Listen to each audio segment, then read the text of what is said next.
Good morning dear student. बेटा, जैसा कि हम लोगों ने पिछली वीडियो में टाइप ऑफ केमिकल रिएक्शन पढ़ा था, उसमें हमने 2-3 तरह के रिएक्शन को पढ़ लिया था। पहला हमने पढ़ा था उसमें संयोजन अभिक्रिया के बारे में, दूसरा हम लोगों ने पढ़ा था कि विस्थापन अभिक्रिया क्या होती है, और फिर हमने उत्क्रमणीय अभिक्रिया और उसके एग्जाम्पल देखे थे। ठीक, आज जो हमें पढ़ना है, आज हमें पढ़ना है डबल डिस्प्लेसमेंट रिएक्शन, मतलब द्विविस्थापन अभिक्रिया किसे कहते हैं। तो हम देख लेते हैं कि द्विविस्थापन अभिक्रिया किसे कहते हैं। द्विविस्थापन अभिक्रिया, देखिए हमने कहा था कि टाइप ऑफ केमिकल रिएक्शन में क्या करना है बेटा, हमें नाम पर बहुत ज्यादा ध्यान देना, क्योंकि अगर हमें नाम क्लियर हो जा रहा है तो हमें ये क्लियर हो जाएगा कि उसकी डिफिनीशन क्या होगी। द्विविस्थापन का मतलब होता है कि वे अभिक्रियाएं जिनमें अभिकारकों के बीच आयनों का आदान प्रदान होता है उसे द्विविस्थापन अभिक्रिया। मतलब अभिकारक और उत्पाद हमने बताया ही था आप लोगों को, अभिकारक किसे कहेंगे किसी भी केमिकल रिएक्शन में, और उत्पाद किसे कहेंगे। ठीक, तो इसने कहा है कि वे अभिक्रियाएं, देखिए वे अभिक्रियाएं जिनमें अभिकारकों के बीच आयनों का आदान प्रदान होता है उसे द्विविस्थापन। मतलब अभिकारक जो होंगे उसमें वो आयंस में टूटेंगे, तभी तो आगे जुड़ते हैं, तो आयंस एक प्लस और एक माइनस में टूटेगा, तो उसमें जो आदान प्रदान होगा प्लस वाला दूसरे के उत्पाद के माइनस वाले से, और अभिकारक का माइनस वाला उत्पाद वाले के प्लस से मिलके जो बनाता है उसी को हम द्विविस्थापन अभिक्रिया कहते हैं। तो हम इसमें कुछ एग्जाम्पल है उन्हें देख लेते हैं। एग्जाम्पल में जैसे बेटा लिखा है Na2SO4, ठीक, सोडियम सल्फेट और बेरियम क्लोराइड के रिएक्शन कराएंगे। यहाँ क्या हुआ कि सोडियम सल्फेट और बेरियम क्लोराइड के रिएक्शन कराएंगे तो Na प्लस में टूटता है, SO4 माइनस में, ये प्लस और ये माइनस, ठीक, Ba। अब देखो ये Na2 हमारा क्या हुआ, Na2 और SO4, तो ये प्लस है बेरियम, ये प्लस इसके माइनस से और ये माइनस इसके प्लस इसके माइनस से ऐड हो जाता है। तो देखो ये अभिकारक था, ये उत्पाद था। अभिकारक में क्या हुआ, आयनों का एक्सचेंज हुआ। यहाँ का पॉजिटिव चार्ज जो हमारा है, यहाँ का पॉजिटिव चार्ज वो इसके निगेटिव चार्ज से मिलके बेरियम सल्फेट, यहाँ का जो निगेटिव है SO4 और यहाँ Ba+, तो ये दोनों मिलके बेरियम सल्फेट और ये मिलके Na2Cl, मतलब 2 मॉलिक्यूल NaCl के बना ले रहे हैं। ठीक, तो यहाँ किसका एक्सचेंज हुआ, आयनों का आदान प्रदान हुआ। तो आयनों का आदान प्रदान जब हो रहा होगा तो उसे हम द्विविस्थापन अभिक्रिया कहेंगे। ठीक है, अब इसमें हम दूसरा एग्जांपल जैसे बेटा देख लें, ये पहला एग्जांपल था और ये हम दूसरा एग्जांपल देख लें। तो दूसरे एग्जांपल में क्या है, NaCl।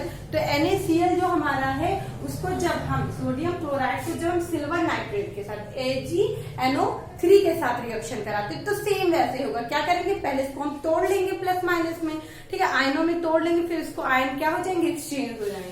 तो देखिए Na प्लस में टूटा और Cl माइनस में, यहाँ Ag प्लस और NO3 माइनस में, तो Na जो हमारा है ये NaNO3 में हो जाएगा और AgCl हो जाएगा। ठीक, तो ये इस तरह एक्सचेंज हो रहे हैं आयनों के। तो आयनों का एक्सचेंज होकर इसने बना लिया क्या, AgCl और NaNO3। तो इस तरह ये क्या है, द्विविस्थापन अभिक्रिया। देखिए यहाँ पे एक जगह विस्थापन है, दो जगह, एक यहाँ बेरियम इसका इसके सल्फेट से मिल रहा है और इसका इससे, तो ये दोनों आयन इधर जा रहे हैं और दोनों आयन इधर भी आ रहे हैं, तो एक्सचेंज हो रहा है आयनों का। तो आयनों का जो एक्सचेंज होगा उसे हम कहेंगे द्विविस्थापन अभिक्रिया।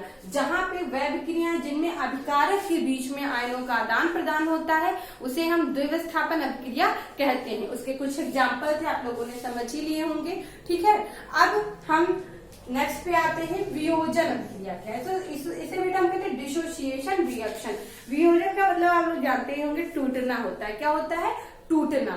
तो वियोजन अभिक्रिया किसे कहते हैं, वियोजन अभिक्रिया वो होती है कि जिसमें कोई भी अभिकारक अभिकारक क्या हो, टूट के छोटे छोटे उत्पाद में आपको मिले। जैसे हम लोगों ने एडिशन में क्या कहा था, केवल एक उत्पाद बनेगा, लेकिन यहाँ क्या होगा, वियोजन अभिक्रिया में एक नहीं बनेगा, कई बन सकते हैं, 2-3 उत्पाद, मतलब छोटे छोटे उत्पाद बन सकते हैं। ठीक है, तो कोई अभिकारक जो होगा वो टूट के क्या 2 या 2 से अधिक उत्पाद अगर बनाता है तो वो हमारी वियोजन अभिक्रिया होती है। ठीक, तो वियोजन अभिक्रिया है। वियोजन अभिक्रिया में हम कोई भी ले लेते हैं एक रिएक्शन, जैसे एग्जाम्पल में वे अभिक्रियाएं लिख लें, वे अभिक्रियाएं,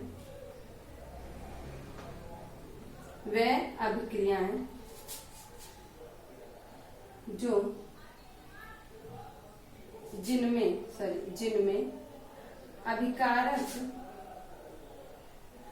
अभिकारक टूटकर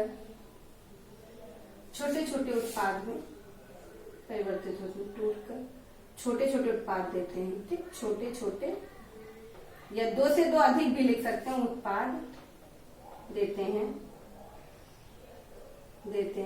उन्हें हम क्या कहते हैं? वियोजन अभिक्रिया। वे अभिक्रिया जिनमें अभिकारक जो होते टूट के छोटे छोटे कई उत्पाद देते हैं, 2, 3, 4, ठीक है, तो उन्हें हम वियोजन अभिक्रिया कहते हैं। अब वियोजन अभिक्रिया में अगर हमें देखना है कि एग्जाम्पल में अगर हम देखें कि कैसे, तो हम देख सकते हैं कि अगर हम कैल्शियम कार्बोनेट को क्या करते हैं, अगर गर्म कर देते हैं या उसे उष्मा देते हैं, तो वो हमारा क्या हो जाता है कि कैल्शियम और CO2 में टूटता है, कार्बन डाइऑक्साइड में टूट जाता है। जैसे कि अभी हम आप लोग को एग्जाम्पल बता रहे हैं, ये हम आपको इरेज कर देते हैं।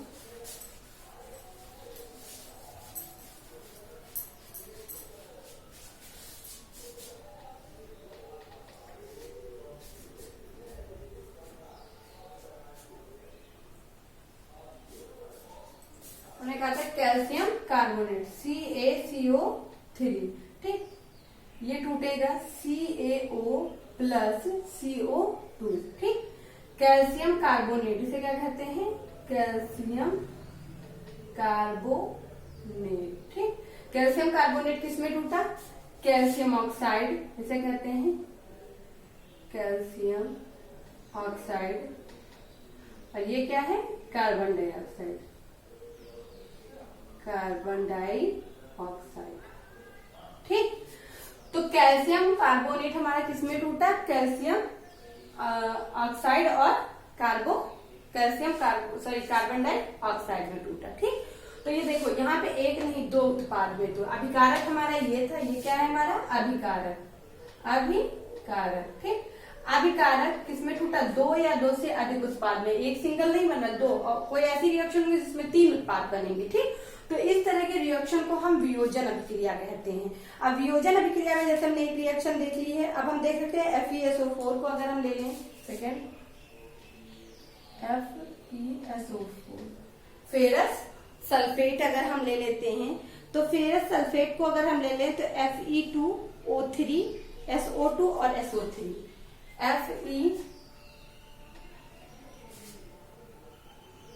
Fe2O3 plus SO3 plus SO2, और यहाँ 2 मॉलिक्यूल हम लेंगे। अब बैलेंस करने के लिए यहाँ 2 मॉलिक्यूल्स लगाए गए हैं, आप लोग समझ रहे हैं। Fe2O3 मतलब फेरस। अब इसे हीट कर देते हैं, तो फेरस सल्फेट को फेरिक, इसको क्या कहते हैं? फेरिक, ठीक। और ये SO3 और SO2 में टूटता है, ठीक। तो यहाँ देखो 3 उत्पाद है, कितने हैं आपके उत्पाद? 3 बेटा, है ना। तो 3 उत्पाद में टूट रहा है। तो आप कह सकते हैं कि अगर वे अभिक्रिया जिनमें अभिकारक जो होते टूटते हैं 2 या 2 से अधिक, कई भी 3, 4 उत्पाद में अगर टूट रहे हैं कोई अभिकारक, तो उन्हें हम क्या कह देते हैं? वियोजन अभिक्रिया, डिसोसिएशन रिएक्शन, ठीक है, क्लियर। तो हम लोगों ने आज देखी 2 रिएक्शन। पहली रिएक्शन से क्या हम लोगों ने देखी? पहली रिएक्शन जो हम लोगों ने देखी थी वो हम लोगों की रिएक्शन थी कि इससे पहले जो हम लोगों ने देखा था वो क्या था? द्विविस्थापन, डबल डिस्प्लेसमेंट रिएक्शन क्या होती है? डबल डिस्प्लेसमेंट रिएक्शन आप समझ ही गए थे। उसमें क्या होता है कि अभिकारक जो होते हैं वो आयनों में टूटते हैं, और अभिकारक के आयनों का आदान प्रदान जिसमें होता है उसे हम द्विविस्थापन अभिक्रिया कहते हैं। इसके बाद उसमें हमने कुछ एग्जाम्पल आप लोगों को समझा दे, अच्छे से थोड़ा देखिएगा, और अपनी बुक में अभी आप लोग देख लीजिए, कई एग्जाम्पल्स इसके मिलेंगे, ठीक। और इसके बाद हम लोगों ने पढ़ा था वियोजन अभिक्रिया किसे कहते हैं। तो वियोजन अभिक्रिया बेटा डिसोसिएशन रिएक्शन। डिसोसिएशन रिएक्शन में कहते हैं वह अभिक्रिया जिनमें अभिकारक जो हमारे टूटते हैं वो छोटे छोटे उत्पाद में टूटते हैं, 2, 3, 4 में, कोई संयोजन अभिक्रिया की तरह नहीं है कि केवल एक ही उत्पाद में टूटे। तो इस तरह की रिएक्शन को हम डिसोसिएशन रिएक्शन या फिर वियोजन अभिक्रिया कहते हैं। इसमें हमने सबसे पहले देख लिया था कैल्शियम कार्बोनेट को अगर वो टूटता है कैल्शियम ऑक्साइड और कार्बन डाइऑक्साइड में, देखिए यहाँ पे 2 उत्पाद है। लेकिन सेकंड हम देख रहे हैं फेरस सल्फेट, ये टूटता है फेरिक में, SO3 में, SO2 में, इसके 3 उत्पाद बन रहे हैं, ठीक। तो 2, 3 ये ऐसे उत्पाद बनेंगे, छोटे छोटे कई उत्पाद बन सकते हैं, उनको हम वियोजन अभिक्रिया कहते हैं, ठीक। आज की वीडियो में इतना ही। Thank you.